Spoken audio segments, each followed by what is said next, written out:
প্রিয় ভিউয়ার্স, আমাদের শরীরে অতি প্রয়োজনীয় একটি উপাদান হচ্ছে জিঙ্ক। জিঙ্কের অভাবে আমাদের শরীরে নানা ধরনের সমস্যা দেখা দিতে পারে। জিঙ্কার 20 এর গ্রুপের নাম হচ্ছে জিঙ্ক সালফেট মনোহাইড্রেট ইউএসপি। এর প্রতিটি ট্যাবলেটে আছে জিঙ্ক সালফেট মনোহাইড্রেট ইউএসপি, যা 20 মিলিগ্রাম জিঙ্কের সমতুল্য। জিঙ্ক সালফেট মনোহাইড্রেট একটি প্রক্রিয়াজাত খনিজ উপাদান, যা অতি অল্প মাত্রায় শরীরের জন্য প্রয়োজনীয় এবং শরীরের অসংখ্য এনজাইম সিস্টেমের সাথে সম্পৃক্ত। শরীরের স্বাভাবিক বৃদ্ধি এবং স্বাস্থ্যের জন্য জিঙ্ক প্রয়োজন। সেক্সুয়াল ম্যাচুরেশন এবং প্রজনন এবং বিভিন্ন পোস্ট ইমিউন প্রতিরক্ষার জন্য জিঙ্ক অত্যন্ত গুরুত্বপূর্ণ। জিঙ্কের অভাবে রোগ প্রতিরোধ ক্ষমতা কমে যাওয়া, দেরিতে ক্ষত নিরাময় এবং প্রজনন অঙ্গের দুর্বল বিকাশ হতে পারে।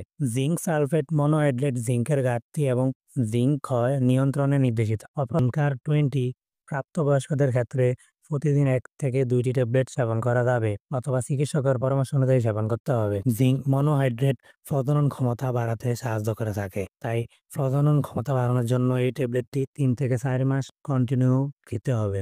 তবে এই ওষুধটি সেবনের পূর্বে অবশ্যই একজন বিশেষজ্ঞ ডাক্তারের পরামর্শ নেবেন, তারপর আপনি এটি গ্রহণ করবেন।